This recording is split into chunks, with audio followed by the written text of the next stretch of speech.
What is up, guys? It's the Sound Alchemist, and once again, we're back at it answering your questions because I am sitting next to. Gershwan. And I am the Alchemist of Sound, and this is For the Greater. This is a video series where we answer the questions left by you, the viewer. If you have a question for us, comment down below, put question in front of your question because we get to those questions first. And that is exactly what Jomel Apostle did. He asks, sorry, I have a lot of saliva in my mouth. Oh, I know what to do with that. Will a positive feeling chaos god be born? Like, for example, a chaos god of good hope or a chaos god of hope. Yeah. Kind of. I feel that the Emperor is becoming this god of goodness. And they call it the god of order, right? Mm-hmm. That's what the theory is online. As everybody worships the Emperor, he is slowly manifesting in the warp to be this god of order amongst the chaos. Right. An antithesis to the chaos gods. Right. But at the same time, when you look at the chaotic gods, they're not as evil and as bad as it seems, because to every yin there's a yang. For example, Korn, he's not just the god of blood and skulls, he's the god of victory, achieving success and like a fight or flight type thing. Yep. Heroicness. Mm-hmm. With Slanesh, you get pleasure, that kind of stuff. Perfection. Yeah. Tzeentch, obviously, knowledge. Mm-hmm. Nurgle, immortality. Right. And at the same time, it's like entropy. Entropy is good because when something dies, something new comes up. Right. And that's constantly happening in his garden.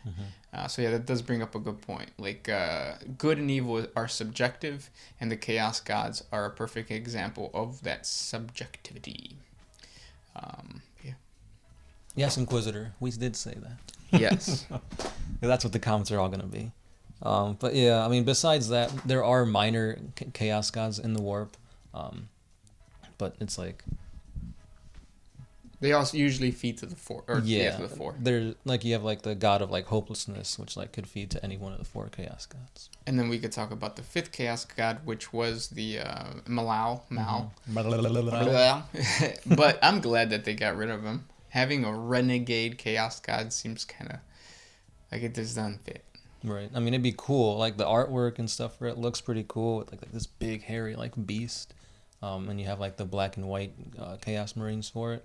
But, yeah, when you actually look into it and dive into it, it's kind of like, it's the odd one out. Yeah. And it's a role that was fulfilled by the Imperium. Like, that is what the Imperium is. They're just, like, the anti-chaos. Yes, Inquisitor, he did just say that. Yeah. But, yeah. Because chaos is a wheel. And Malal was like that little like cog that stuck out just a little bit too much. Mm-hmm. And you had to clip it off. Yeah, like kind of like when you're riding your bike and like one of your spokes comes out and now it's making that clacking noise. Yep, like a motorcycle, even though it doesn't sound like a motorcycle. But you believe it is. Yeah. Porque eres niño chiquito. That's what he said. Next question. This one comes from Simon Teese. Why is the Imperium so xenophobic? Bearing in mind that they allied with the Eldar and the Tau, then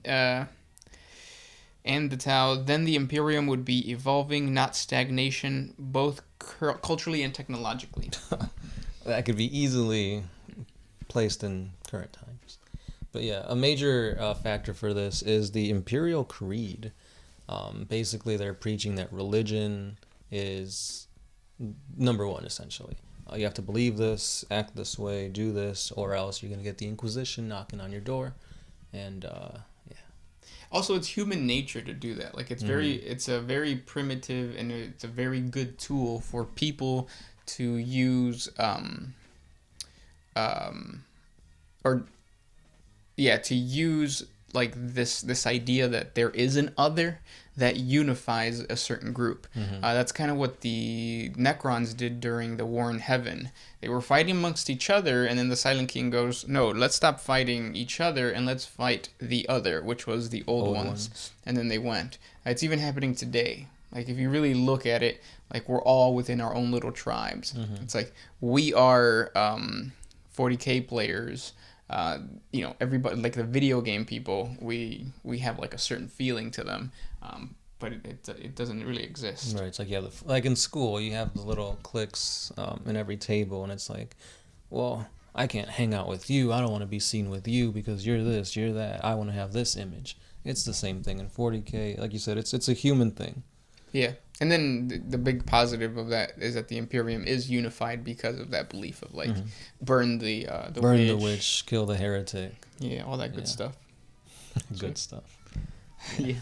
I guess the closest thing to this would be the Tau, but even then they're doing like backhanded things, mind control, pheromone control, using the Kroot as meat shields, that kind of thing. So yeah, they're a little more sophisticated in that, like they understand that it's a primitive thing, to create the other, but then they're actively going against that. Right, because even the Tau almost killed each other off. Like there were fightings between tribes, and their whole race almost died until flashes of light in the sky appeared, and the ethereals came out, and they were like, "No, we must unify for the greater good." Yeah.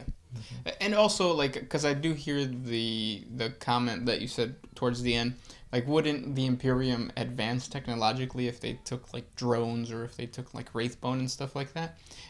When it comes to humans and Eldar technology, humans are not as psychically powerful as the Eldar. And then when it comes to humans and Tau technology, they've done that. Right. Tau is reaching artificial intelligence levels. Humanity did that. Yeah, that's what the Men of Iron were. Yeah, that's what caused a huge revolt, such as iRobot. Yeah. So it's one of those situations where it's like they're in stagnation because of a lot of things, but just adopting other technology is not really going to get rid of their stagnation. Right. Let's say they did adopt this technology and they were pushed to a golden era. Look what happened to the Eldari. Yeah, they created a chaos god. A bunch of them died. They're scattered. They're a dying race, and yeah. Yep. So yeah. Yeah. Now I'm more depressed. Thanks, guys. Thanks. As if just the regular news wasn't bad enough. Right. Next question. This one isn't a question, but it's something we'd like to talk about. So this one is by WAAAGH 100 Cook. Pee is stored in the urinary bladder. It's not stored in the balls or testes. LOL. No, you're wrong. Yeah. It's definitely in the balls. That's why your your balls enlarge when you gotta pee. It's like when you pee, they kind of deflate.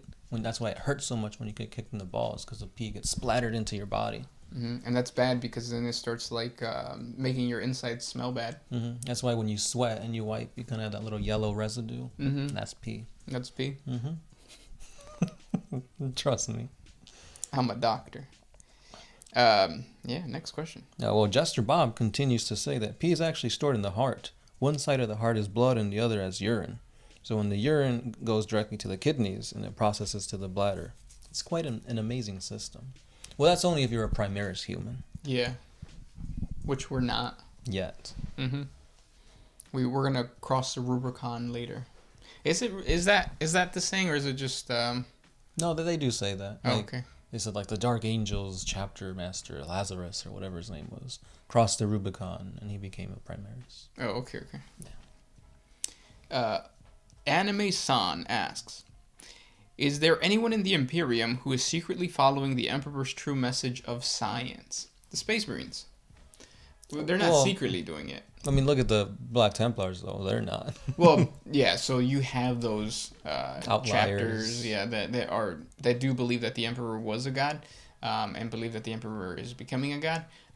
But there are a lot, especially successor chapters of the Iron Hands, who actively try to understand their technology with help of the Adeptus Mechanicus, but they're also at a disadvantage because even the Adeptus Mechanicus has forgotten how certain things work. Yeah. And I have to keep reminding myself of what the question is because I'm gonna go off on a tangent. Yeah, so they're kind of still worshiping the Imperial truth. It's just that their main goal is not to spread the Imperial truth. Their main goal is to defend humanity. Which that's what they were created for. This one's by Defool06, kind of tying in a previous question to this one. So it's well known that the Imperium hates Xenos. Do they hate Xeno plants and animals as well? No. To a lesser extent, because look at the Yo quiero weaponsmith. Right. Yo quiero Taco Bell. Yeah, there you go. Jokero. Actually, I don't. I haven't had Taco Bell in years. Good. Because that just gets you diarrhea. Yeah, that's what happened to me twice. Yeah. Both times that I had it. But yeah, so the Imperium actually... Where's diarrhea stored in?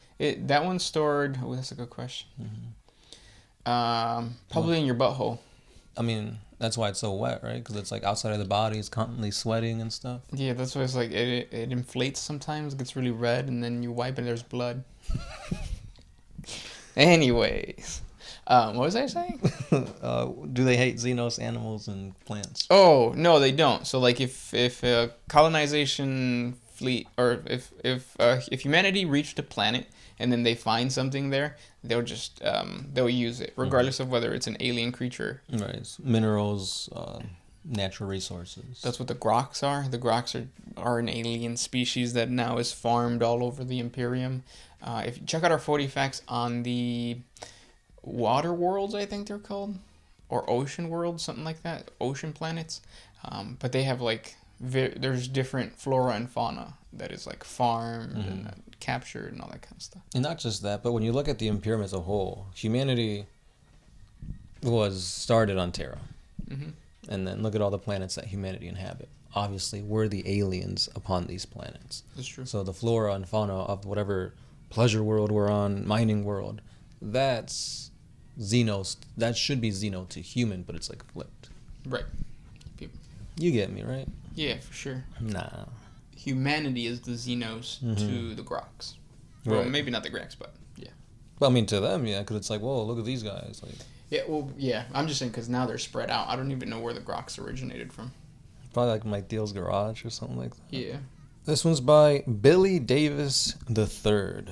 If the Emperor started handing out powers but didn't tell anybody, would the Ordo Hereticus purge them? Thinking that's what happened with the Brazen Drakes. So if it was the Emperor who's like gifting these gene seed mutations, and like the Inquisition is seeing this as like heresy, I mean, I could see that happening, yeah. Yeah, for sure. Do you think the Emperor is giving them these powers? Probably not. It's just, I mean, science isn't perfect. Unless the Emperor's doing it.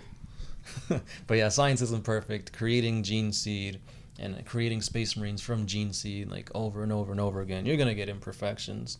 I mean, even the freaking Raven Guard, they turned into like these monstrosities, and like Corvus Corax was trying to fix that and all this. The Red Thirst, not the Black Rage, the Wolfen. There's a lot of gene seed mutations that wouldn't really be beneficial, and why would the Emperor give that? Yeah. Like he said, horns spitting fire, that kind of stuff. It's like, why would you want the Space Marines, who are supposed to be like already like the pinnacle of like fighting, to become werewolves essentially? Yeah. So no, it's not the Emperor giving them these things. Yeah. But in a way, yeah, because I mean, he created gene seed. But I think it's like evolution though that's messing it up. Yeah. And even if the Emperor was doing it intentionally, I think because the Adeptus Mechanicus like still suffers from that bureaucratic like nonsense, it would take them a while for them to actually accept the fact that this is holy. Yeah, that has happened a lot to saints. Saints obviously perform miracles, but is it the Ministorum? Yeah, the Ministorum doesn't canonize them right away. Right. I mean, look at the 9th edition trailer. There's a freaking Sister of Battle who, in all rights, her arm should have been disintegrated. But no, she prayed to the Emperor and it, like, healed. Yep. So that's a blatant act of, like, holiness. Yeah. Not like Swiss cheese holiness. No. Speaking of Swiss cheese, Chris Moss has asked, can we get lore on Gersh's balls? Maybe. I only have 3. I mean, that was a hard hit a couple years ago. Yeah. The goop did you dirty. Yep. It mutated me.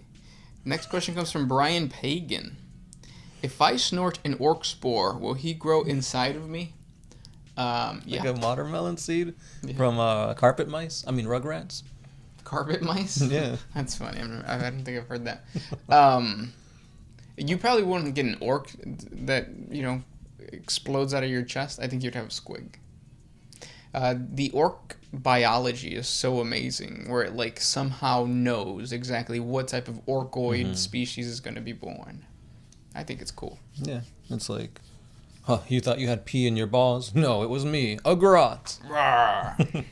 Oh no, they would go, wah. Next question. Oh, this one's by PB Unit. ooh. We haven't heard from you in a while. How long until GW brings back Horus? They already did. He's a clone. He's a clone, yeah.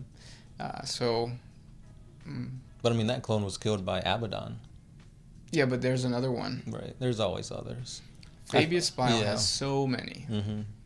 He's just come out with like the clone army, Clone Wars. There's a bunch of clone primarchs. Mm-hmm. The only one that was successful though was Fulgrim. No, yeah, Fulgrim, right?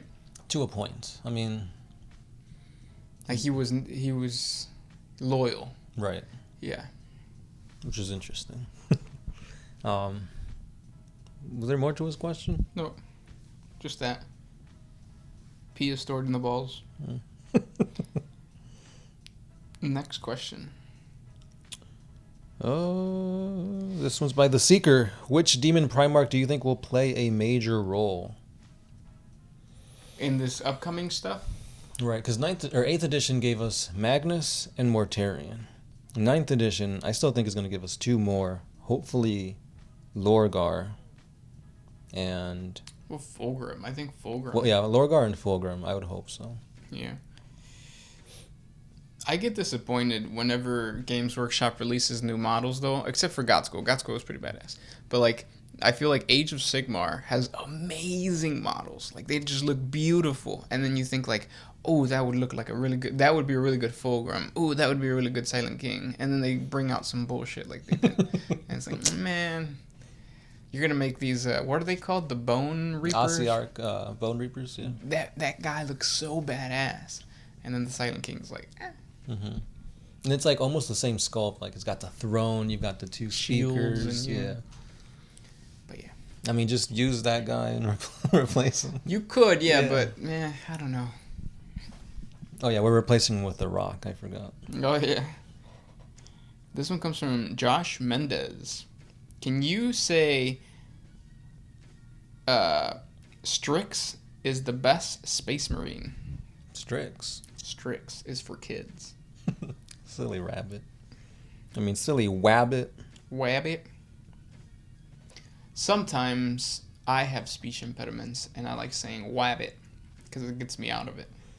Yeah, I used to babysit a kid, and this was back during like, I mean, I don't know how else to put it. This was back like when we were playing like Call of Duty, and that was when there were Wily Pete's, which were essentially like these little like grenades that you'd throw and they'd make noise and stuff, and it's supposed to like trick the enemy into thinking, oh, he's over there. It never did, but it was just fun when he said Wily Pete's. How would he say it? Wily Pete's? Mm-hmm. Kind of like he'd say squirrel, like squirrel. Oh yeah, he couldn't say purple either. Mm-hmm. Now he's winning wrestling tournaments. He's a beast. He is. They call him Magus. They actually did. Like, he said like his name's Gonzalo, and like I guess one of the announcer dudes misspelled his name somehow and said Magus. Magus. Yeah. So for like a whole like tournament scene, they were calling him Magus, almost like Magnus the Red. That's really funny though. How do you go from Gonzalo with a G to Magus? Magus. Magus does sound like a cool name though. Yeah. I'd want to be called Magus if I was in a wrestling tournament. Me too. Next question. Dreamer 190919991. Any thoughts on the new Warhammer 40k New Edition trailer? The trailer looks amazing. Mm-hmm. Although it was a little cartoony. Yes. It wasn't as grim dark as you wanted it to be. Yeah. It reminded me of like the Magic the Gathering trailers. Yep. Which, as cool as they are, like I kind of want them to go back to like the nitty grittiness. Like I remember the Dawn of War trailer. You have them like running up, and you see orcs get cut in half, their backs get broken and pushed into the ground. A good example of like grim darkness, but still keeping that same feel that GW seems to be going for is the Elder Scrolls stuff. Like the new one, the Skyrim one, Yeah. with the werewolves. That's badass. Yeah, it's like we got spoiled with like Death of Hope, Astartes, and it's like as great as this. Don't get me wrong, this trailer is great, but it's like I feel like we've seen better, and it's like the stakes have been raised. Yeah, it is cool to see their attempt on like including like a lot of aspects of 40K, not just Space Marines. Yes, Sisters of Battle, Imperial Guard. I was really surprised that they focused on Sisters of Battle. I thought it was literally just going to be Necrons versus Space Marines, and I was like, oh wow, like this is great. Like I actually want to see what the Sisters can do now. One thing that really does grind my gears though is how even the models look a little cartoony. Like the new Necrons. Maybe it's because of how they were painted, but it just seems so like where are the sharp edges that are ubiquitous for the Necrons? They're gone. But I mean, they're the next stage in evolution. They're not. Yeah, I don't get why they gave us a Primaris and a Necron warrior. Like they look the same to me. Yeah. Like I'm like, you should have just like, instead of making new sculpts, just like focus on new units. There is also something about the new Primaris, the ones with the shield. There's something that does not feel like it's 40K. Like it's like a third party trying to create 40K content. Because like even if you look at the Horus Heresy models, which are supposed to be reminiscent of like the Roman Legion and like the Phalanx and all that kind of stuff, those look different than what we're getting. Yeah. I mean, you're going to 30K to 40K, but there's something weird. I don't know what it is. Comment down below if you guys know what I'm talking about. Yeah. You probably don't. No. I don't even know what he's talking about. But, yeah. I mean, the trailer was cool. I wish we would have gotten more sister stuff. I didn't like the fact that she was able to heal her arm. Like, it should have just disintegrated. Like, you saw how quick a guardsman was, like, blown apart. Yeah.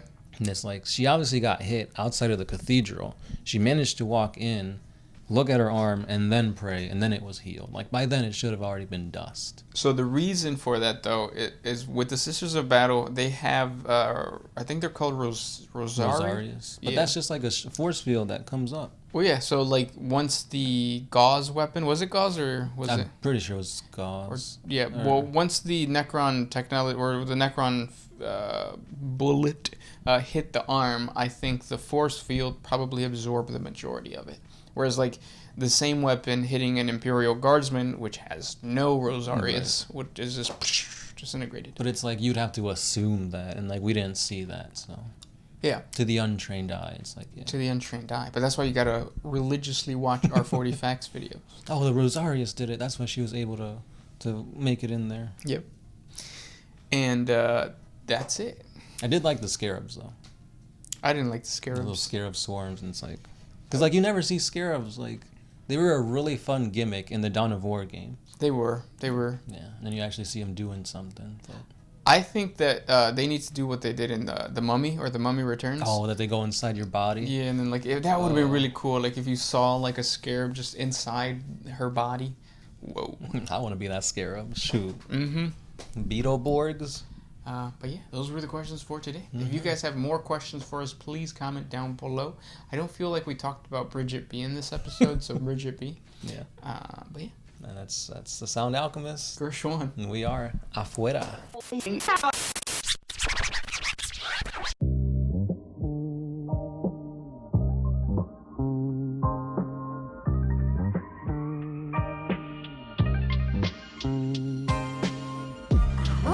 you could put my freedom